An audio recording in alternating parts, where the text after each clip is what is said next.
शुरुआत करते हैं बड़ी खबर के साथ। मध्य प्रदेश में उपचुनाव की तैयारियां लगभग पूरी हो गई हैं। अब आपके वोट डालने की बारी है। 4 तस्वीरें आपको दिखा रहे हैं टीवी स्क्रीन पर। उपचुनाव के लिए सभी जगह किस तरह से पोलिंग पार्टियां रवाना हो गई हैं, तैयारियां पूरी हैं। खंडवा लोकसभा क्षेत्र के 19,59,436 मतदाता कल 30 अक्टूबर को मतदान करेंगे। चुनाव आयोग के निर्देशानुसार पोलिंग पार्टी को मतदान सामग्री के साथ अलग से किट भी दिया गया है। सुरक्षा की दृष्टि से तमाम इंतजाम किए गए हैं। पृथ्वीपुर उपचुनाव के लिए भी पोलिंग पार्टियां रवाना हो गई हैं। निवाड़ी के पृथ्वीपुर में 247 मतदान केंद्र और 59 सहायक मतदान केंद्र बनाए गए हैं। इनमें से 95 मतदान केंद्र संवेदनशील श्रेणी में हैं। सभी मतदान केंद्रों पर पैरामिलिट्री फोर्स की तैनाती की गई है। जोबट उपचुनाव के लिए अलीराजपुर स्थित कॉलेज ग्राउंड से मतदान केंद्रों को रवाना किया गया है। जोबट विधानसभा उपचुनाव के लिए 417 बूथ बनाए गए हैं, जिसमें से 59 बूथ संवेदनशील हैं। वहीं 10 पिंक बूथ भी बनाए गए हैं। अगर रैगांव की बात करें तो यहां पर विधानसभा उपचुनाव के लिए चुनाव संबंधी तैयारियां पूरी कर ली गई हैं। विधानसभा क्षेत्र में 313 पोलिंग बूथ बनाए गए, जहां शांतिपूर्ण निर्वाचन के लिए 2000 कर्मचारी अधिकारी लगाए गए हैं। हर मतदान केंद्र में एक स्वास्थ्यकर्मी समेत 5 लोगों की ड्यूटी लगाई गई है।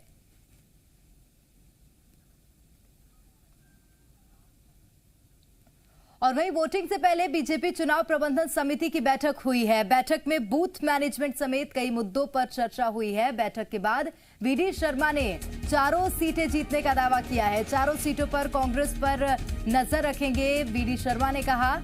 बैठक में सीएम शिवराज सिंह ने भी निर्देश दिए हैं। तो चुनाव प्रबंधन समिति की बैठक थी जो कि संपूर्ण हुई। एक बूथ पर चुनाव प्रबंध समिति की पैनी नज़र हमारे सभी कार्यकर्ताओं की, जो अलग अलग प्रकार के कामों में लगे हुए हैं।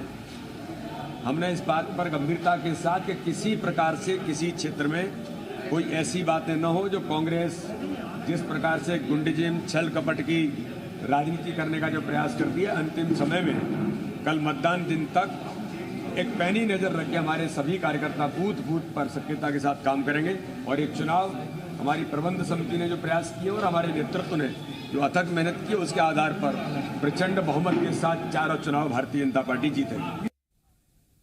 और खबर भोपाल से, जहां कांग्रेस नेता जीतू पटवारी ने बीजेपी पर निशाना साधा है और कहा है कि बीजेपी नेताओं के वीडियो सामने आए हैं। उन्होंने आरोप लगाया कि जो वीडियो सामने आए हैं उसमें बीजेपी के सांसद मंत्री शराब बांट रहे हैं। साथ ही उन्होंने कहा कि बीजेपी पर कांग्रेस के साथ जनता भी नजर रखेगी।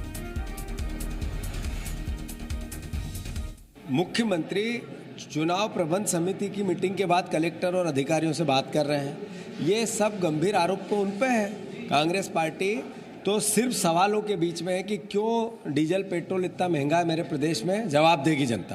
क्यों मेरा बेटा बेरोजगार है, क्यों किसानों को खाद नहीं मिल रहा है, क्यों अराजकता है हर तरह की मध्य प्रदेश में, ये उत्तर भारतीय जनता पार्टी दे, इससे जनता है।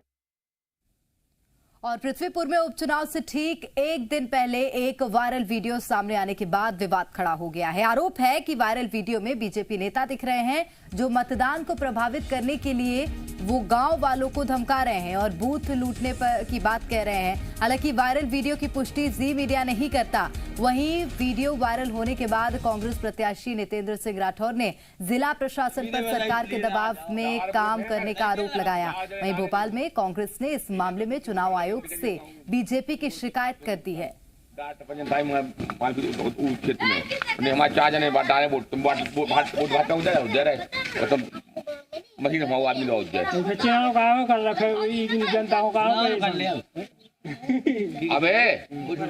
अबे तुम जो मगाए थे 10-60 लीटर हवा से डाल दो घर में पुआ पे कहूँ तो चलिए 60 लीटर आप में बाहर करो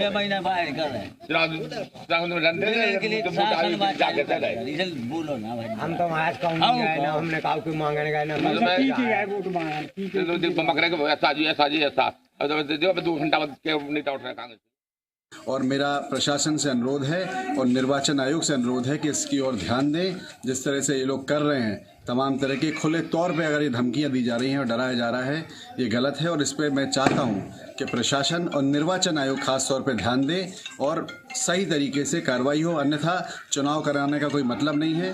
जनता और हम सब लोग पहले से ही कह देते हैं कि भारतीय जनता पार्टी चुनाव जीत ले। अगर इस तरह से जोर जबरदस्ती से चुनाव जीतना है तो ये चुनाव कराने का और वोट डलवाने का मतलब ही नहीं है।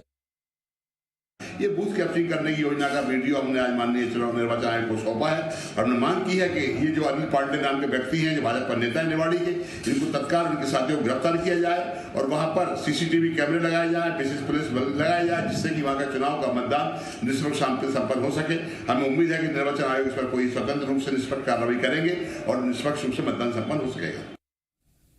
और मुख्यमंत्री शिवराज सिंह चौहान आज अचानक छतरपुर पहुंचे। खजुराहो से मुख्यमंत्री सीधे राजनगर के धामना गांव पहुंचे, जहां उन्होंने प्रेमबाई प्रजापति के घर मिट्टी से बनी दीपावली की पूजा सामग्री देखी और उनके घर पर ही दोपहर का खाना भी खाया। इस दौरान उन्होंने कुम्हार जाति के लोगों और रोशनी स्व सहायता समूह के लोगों से चर्चा भी की। सीएम शिवराज सिंह चौहान का यहां वोकल फॉर लोकल को बढ़ावा देने का मकसद देखने के लिए मिला था। आपको बता दें कि यहां बने मिट्टी के बर्तन, खिलौने, दिए और टेराकोटा का सामान देश भर के कई राज्यों में बिक्री के लिए जाता है। इसका नाम नोट क्या नाम आपका?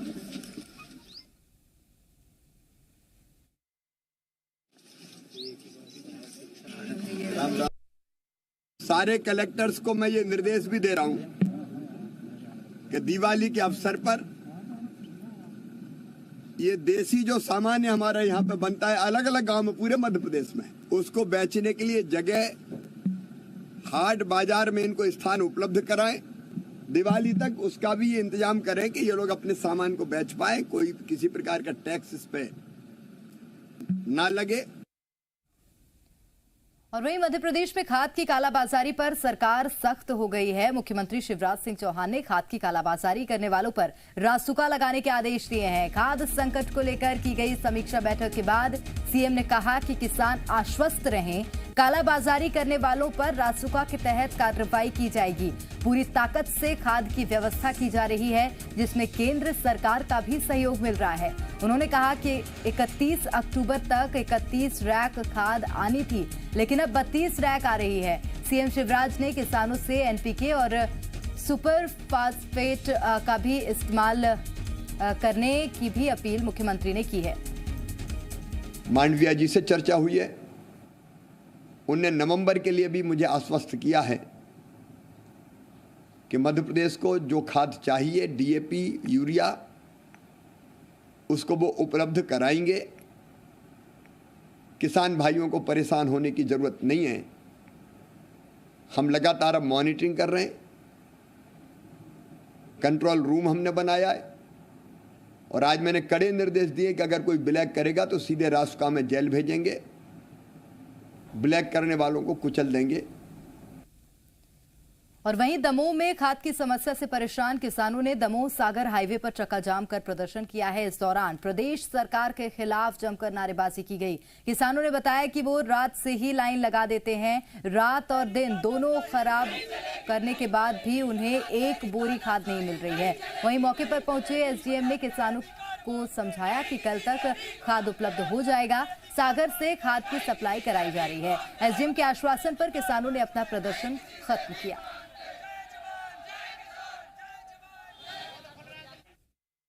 एक हफ्ते से लगातार पूरे किसान परेशान हो रहे हैं। ना तो टाइम पे बिजली मिल रही है और बिजली भी आती है थोड़ी थोड़ी, तो लेकिन खाद के लिए कल हम लोग सुबह 6 बजे से बैठे रहे और आज 5 बजे से आए। यहाँ ना कोई खाद की ऑफिस खुल रही है। लगातार किसानों के साथ शिवराज सरकार दुष्व्यवहार कर रही है। 2 काउंटर चलाए, अब उनने बांटी 125 पहले में, 125 दूसरे में, बाकी किसान परेशान हो गए। खाद की कमी हो गई, कल रात तक तो बटा, उसके बाद खत्म हो गया, उस कारण किसान को असंतोष है। अभी हमने बात करी है, सागर वही है गाड़ी है, शाम तक आ जाएगा, कल जो है वितरण कल से सामान्य करा देंगे। और भी उन्होंने कुछ बताई है समस्याएं, उनका हम समाधान कर। चलिए आगे बढ़ते हैं। मध्य प्रदेश में रिश्वतखोरों पर लगातार कार्रवाई हो रही है। आपको 2 तस्वीरें दिखाते हैं। आज एक तरफ ईओडब्ल्यू ने मंडला में 25,000 रुपए की रिश्वत लेते पटवारी को गिरफ्तार किया, वहीं दूसरी तरफ जबलपुर में लोकायुक्त की टीम ने 35,000 रुपए की रिश्वत लेते अभियंत्री को गिरफ्तार किया है। पहले बात मंडला की कर लेते हैं। यहां पटवारी अमित पन्ना का आरोप है कि उन्होंने प्रधानमंत्री आवास निर्माण के लिए रिश्वत की मांग की थी। मामले में रविंद्र कुमार की शिकायत पर ईओडब्ल्यू ने 25,000 रुपए की रिश्वत लेते पटवारी को रंगे हाथों गिरफ्तार किया है। वहीं जबलपुर में उपयंत्री रमाशंकर अग्निहोत्री पर आरोप है कि उन्होंने दुकान का मूल्यांकन करने के लिए 35,000 रुपए की रिश्वत मांगी थी। संदीप सुहानी की शिकायत पर लोकायुक्त की टीम ने कृषि उपज मंडी से आरोपी उपयंत्री को रिश्वत लेते गिरफ्तार किया। और वहीं उज्जैन में इकोनॉमिक ऑफेंसेस विंग की टीम ने नगर निगम और टीएनसीपी के कुछ अधिकारियों के खिलाफ भ्रष्टाचार की धाराओं में मामला दर्ज किया है। आरोप है कि नगर निगम और टीएनसीपी के अधिकारियों ने फर्जी तरीके से शासकीय जमीन पर मल्टी निर्माण की अनुमति दी है। ईओडब्ल्यू को कुछ दिन पहले शिकायत मिली थी कि महेश पलोड़ और कुछ लोगों ने निगम और टीएनसीपी के अधिकारियों से साठगांठ की और फिर देवास रोड पर तालाब के पास सरकारी जमीन के फर्जी दस्तावेज तैयार किए, जिसके बाद वहां मल्टी निर्माण की अनुमति दी गई। शिकायत पर जांच में जुटी इकोनॉमिक ऑफेंसेस विंग की टीम ने आरोपों को सही पाया और मामले में कई अधिकारी दोषी पाए गए, जिनके खिलाफ एफआईआर दर्ज कर आगे की कार्रवाई की जा रही है। फर्जी दस्तावेज एनओसी वगैरह बनाकर उक्त भूमि को अपने कब्जे में लेकर अवैध निर्माण कार्य शुरू कर दिया गया है। विस्तृत जांच के उपरांत जो है इन लोगों के विरुद्ध प्रकरण कायम कर लिया गया है, जिसकी विवेचना की जाएगी। और बड़वानी में दीपावली पर हिंगोट को लेकर प्रशासन अलर्ट है। कलेक्टर ने दीपावली पर हिंगोट बेचने और चलाने वालों पर सख्त कार्रवाई के निर्देश दिए हैं। साथ ही लोगों से भी हिंगोट नहीं चलाने की अपील की है। खासकर दिवाली के एक दिन बाद पड़वा पर लोग हिंगोट खेलते हैं, जिसमें कई लोग घायल हो जाते हैं। इंदौर के गौतमपुरा में इस दिन 2 दलों के बीच हिंगोट युद्ध भी होता है। टीम नजर रखी हुई है और मुझे उम्मीद है कि लोग इसको प्रतिनिधि चीज़ का उपयोग नहीं करेंगे। ये खतरनाक भी है, इससे कई दुर्घटना घटती हैं। तो कहीं भी कोई जानकारी मिलती है तो पुलिस प्रशासन को थाने में सूचना दें, हमारे एसडीएम तहसील सूचना दें। मेरे द्वारा आदेश में भी ये उल्लेख किया हुआ है और इसके लिए कोई ऐसी समस्या कहीं किसी को आती है तो वरिष्ठ अधिकारियों को भी जानकारी दी जा सकती है। और दीपावली को लेकर मिलावटखोरी जोरों पर है, तो वहीं खाद्य विभाग की टीम भी लगातार कार्रवाई कर रही है। मामला शिवपुरी का है, जहां खाद्य विभाग और पुलिस की टीम संयुक्त टीम ने बाजारों में चेकिंग की। इस दौरान दूध डेयरी और हलवाई की दुकानों से खाद्य पदार्थों के सैंपल लिए गए। इन सैंपल को अब जांच के लिए लैब भेजा जाएगा और जांच रिपोर्ट के आधार पर आगे की कार्रवाई की जाएगी। किराना के प्रकार सरसों का तेल का सैंपल लिया गया है उस सौरभ किराना से, और आगे भी निरंतर रहेगी कार्रवाई चालू, आगे चलती रहेगी। अब ये सैंपल भेजे जाएंगे प्रयोगशाला में जांच हेतु और वहाँ से जो रिपोर्ट आएगी उसके आधार पर आगे वैधानिक कार्रवाई की जाएगी।